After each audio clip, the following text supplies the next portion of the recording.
News 18 की social media broadcast में आप सभी लोगों का इस्तकबाल है। मैं हूं बिलाल बाली। आज हम सब डिवीजन हेडक्वार्टर रामसू में मौजूद है। यहां पर रुकने असेंबली बानिहाल गूल हल्का इंतखाब हाजी सजाद शाहीन जो है जीत दर्ज करने बाद पहली बार रामसू की सरजमीन पर आ रहे हैं। यहां पर हमारे साथ जो बात करने के लिए मौजूद है, यहाँ का सिविल सोसाइटी है, सीनियर है, नौजवान है, रहनुमा है, तमाम तरह का तबका मौजूद है।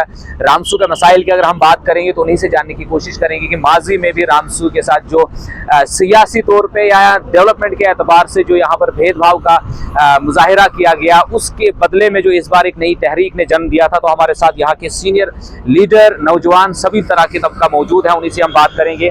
सर, रामसू जो है माजी की बात नहीं करेंगे, प्रेजेंट की बात करेंगे कि खस्ता हाली का शिकार है, चारों तरफ बदहाली है, चाहे किसी भी सेक्टर में, तालीमी एतबार से देख लीजिए, सेहत के एतबार से देख लीजिए, खेल कूद के एतबार से देख लीजिए, बिजनेस के एतबार से देख लीजिए, तो हम बदहाली का शिकार है। तो यहाँ से आज क्या कर तवक्कात आपकी है और आने वाले दिनों में आप मुस्तकबिल कैसे देखते हैं? सबसे पहले मैं न्यूज़ 18 का शुक्रिया अदा करता हूँ। उसके बाद जहाँ तक माजी की बात है, माजी को यहाँ खरीदना पड़ेगा, क्योंकि हमारा खासकर रामसू एरिया, तहसील रामसू बुनियादी सहूलियत से महरूम है और यहाँ हमेशा वो सियासी अनाज का शिकार हुआ है हमारा ये एरिया। आप देखेंगे यहाँ सब डिवीज़न हेडक्वार्टर है, तहसील हेडक्वार्टर यहाँ है, तो बिल्डिंग में देखेंगे आप शेड की ज़रूरत नहीं है इस वक्त। और यहाँ कोई मिनी सेक्रेटरी टाइप अगर होता तो वो बेहतर होता आवाम के लिए, वो ताकि तमाम ऑफिसरान यहाँ मिल जाते हैं। उसके बाद यहाँ 1964 में हमारा एक हाई स्कूल हुआ है, आज तक वो अपग्रेड नहीं हुआ है। अब न जाने क्या वजह है, हालांकि फिजिबिलिटी एक भी है, उसकी लैंड भी अवेलेबल है, सारा कुछ है, फिर भी अपग्रेड नहीं हुआ। वो साफ जाहिर है कि ये सियासी अनाज का शिकार हुआ है। उसके बाद आप अस्पताल की तरफ देखेंगे तो वहाँ सिंगल बेड है, बाहर से तो बोर्ड लगा है PHC का, लेकिन अंदर हालात देखेंगे आप, एक सिंगल बेड है। अगर किसी को यहाँ खुदा न खास्ता थोड़ी सी भी कहीं उल्टी पैचेस लगे तो हमें रेफर बानिहाल या रामन करना पड़ता है, और अक्सर भी हमारे पेशेंट को वहाँ से भी रेफर कर लिया जाता है।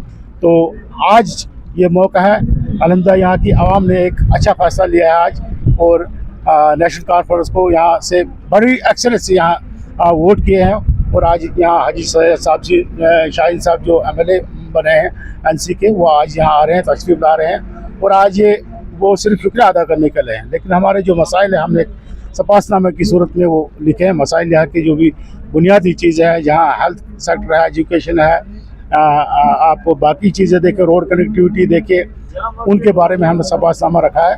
और इंशाल्लाह हमें उम्मीद है कि इस बार हमारी तमाम मसाइल तरजीह बुनियादों पर हल होंगे। ठीक है, तमाम मसाइल के तरजीह बुनियादों पर हल होने की हम आपसे बात करेंगे। सर, रामसू एक सेंटर बना था, हाईवे प्रोजेक्ट आया, उम्मीदें बहुत ज़्यादा हम लोगों की थी, लेकिन हम बसने के बजाय उजड़ गए, हर एतबार से हम लोग पिसे गए हैं।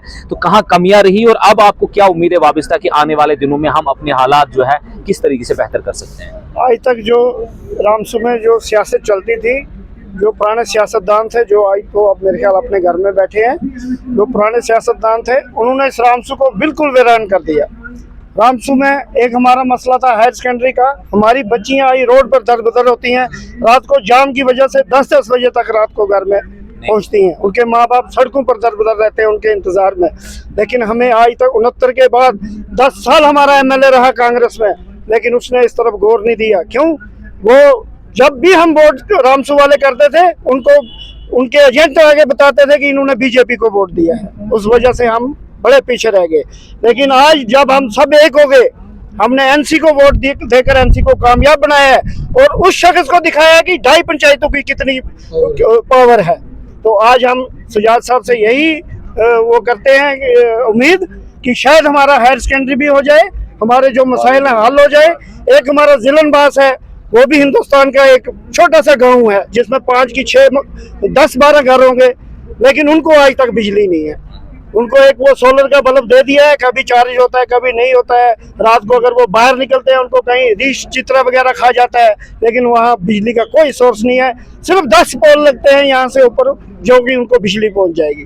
दूसरा चंजलू में फूड स्टोर एक पहले था, वो भी इन सियासतदानों की वजह से वहाँ से उठा दिया, लेकिन वहाँ आज तक वो बूढ़े बेचारे यहाँ अंगूठा लगाने आते हैं, उनको राशन की कोई सहूलियत नहीं है। तो मेरी अब इनसे यही गुजारिश है कि इन चीज़ों को देखकर थोड़ा लोगों को भला किया जाए, ताकि आपको आइंदा 5 साल के लिए भी ये रिन्यू कर देंगे।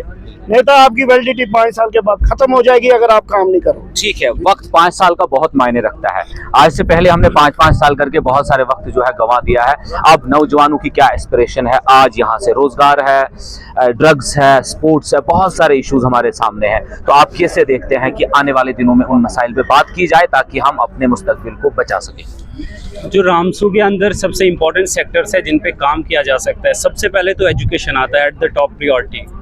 उसके बाद हेल्थ फैसिलिटीज़, रामसू के अंदर जो हेल्थ फैसिलिटीज़ है वो काफ़ी खस्ता है। इतनी सारी पूरे सब डिस्ट्रिक्ट के अंदर एक हॉस्पिटल है, इसके अंदर 2 बेड लगे हुए हैं। ऊपर से आज़ादी के ठीक बाद हमें जो ये हायर सेकेंडरी मिल गया, तब से कम 50 साल तक अभी तक इसको हायर सेकेंडरी में तब्दील नहीं किया। कॉलेज रिजर्व में करते हैं। हालांकि जो मिडिल स्कूल पहले थे वहाँ पे आज कॉलेज मिल चुके हैं, लेकिन उनसे 20 साल पहले यहाँ पे जो हायर सेकेंडरी मिली है, यहाँ पे हाई स्कूल जो मिला है उसको आज तक हायर सेकेंडरी में तब्दील नहीं किया गया। हालांकि हम यहाँ पे कॉलेज डिजर्व करते हैं, लेकिन अभी हमें कॉलेज से पहले वाला जो हमारा हक है हायर सेकेंडरी का हक, हमें अभी तक वो नहीं मिला है। Like we are politically orphan रामसू के अंदर। ये सारी इधर और उधर चल रहे हैं, और जो बीच के लोग हैं जो हालांकि इट वॉज ये एक काफ़ी तारीखी जगह थी, सेंटर थी, आज़ादी से पहले से लेके अब तक भी एक सेंटर था, लेकिन हमारे साथ हमेशा ही ऐसा हुआ है कि हमें नज़रअंदाज किया गया है। उसके बाद इस बार जो रामबन और बानीहाल ने एक वन साइडेड मैंडेट दिया है नेशनल कॉन्फ्रेंस को, तो हम आवाम ये चाहेंगे कि एटलीस्ट 37 साल के बाद हमारी बानीहाल कॉन्स्टिट्यूंसी से कोई एनसी का कैंडिडेट बनकर आया है, तो हमारी अपील होगी जनाब डायरेक्टली ऑनरेबल सीएम साहब से, जो हमारी Chenab valley, the gateway of Chenab valley district Ramban, तो कम से कम जो 8 कॉन्स्टिट्यूंसीज है यहाँ पर, they are waiting and anticipating for their deserve representation in the minister of council. हालांकि हम उनका शुक्रगुजार है कि उन्होंने जम्मू प्रोविंस और कश्मीर प्रोविंस के अंदर कोई भी भेदभाव नहीं देखा। 50% of the minister of council they are from Jammu province. We congratulate them for their big hearted decision, but now we the people of Chenab Valley, we are waiting for them. When are we supposed to get our deserved representation so that we will be among in the Minister of Councils? Thank you so much. तो अब एक और शख्स हम उनसे बात करेंगे। QRT जो है, हिमालयन क्यूआरटी रामसू के नाम से जानी जाती है। अनकंडीशनल सर्विस है, इन लोगों की अल्फाजों में बयान नहीं करना है। सर, मैं आपसे जानने की कोशिश करूंगा, जब आप रेस्क्यू के लिए कॉल आती है, उसके बाद से लेके रेस्क्यू करने तक आपको क्या मुश्किलात आती है, और अब क्या उम्मीदें वाबस्ता है कि आप भी इक्विप्ड हो जाए, क्योंकि खिदमत खल का जज्बा है, वो सरशार है, वो कभी इंशाल्लाह रुकेगा नहीं, लेकिन उसके बीच में आप किस तरह चाहेंगे कि आपकी टीम को साथ लेके चला जाए ताकि आप मजीद जो है आवाम की खिदमत कर सकें? बिस्मिल्लाहिर्रहमानिर्रहीम। आप सबका शुक्रिया जो आप यहाँ पे आए। तो आज के दिन जो हमारे भाइयों ने यहाँ पे फ़िलहाल, आज हमें एक बहुत बड़ी खुशी है, यहाँ पे हमारे जो जीते हुए कैंडिडेट्स हाजी सजाद शाहीन साहब यहाँ आ रहे हैं, तो उनके वल्हाना इस्तकबाल के लिए यहाँ पे लोग जोग दर जोग जुड़ रहे हैं। हम उसको आज यहाँ पे वेलकम करना चाहते हैं। उसके तो आखिर में मैं यहाँ पर सियासी शऊर के जगाने की बात की जानी चाहिए। जब तक हम सियासी तौर से जागेंगे नहीं, तब तक हमें कोई हक नहीं मिलेगा, हम अपनी लड़ाई नहीं लड़ सकते हैं। तो इस वक्त क्या हालात है, नौजवान क्या सोच रहा है? डिस्ट्रिक्ट रामबन की बात करें, खास तौर से इन रिमोट एरियाज को जो सियासी तौर पे हमेशा नजरअंदाज हुए, अब नौजवान क्या सोचता है कि आने वाले दिनों में किस तरह तब्दीली देखता है ताकि हम अपने मसले खुद हल कर सकें? लोगों की यही उम्मीद है कि अब हमें एक अच्छा जो है सिस्टम मिलेगा, अच्छे तरीके से लोगों की परवरिश की जा सकेगी।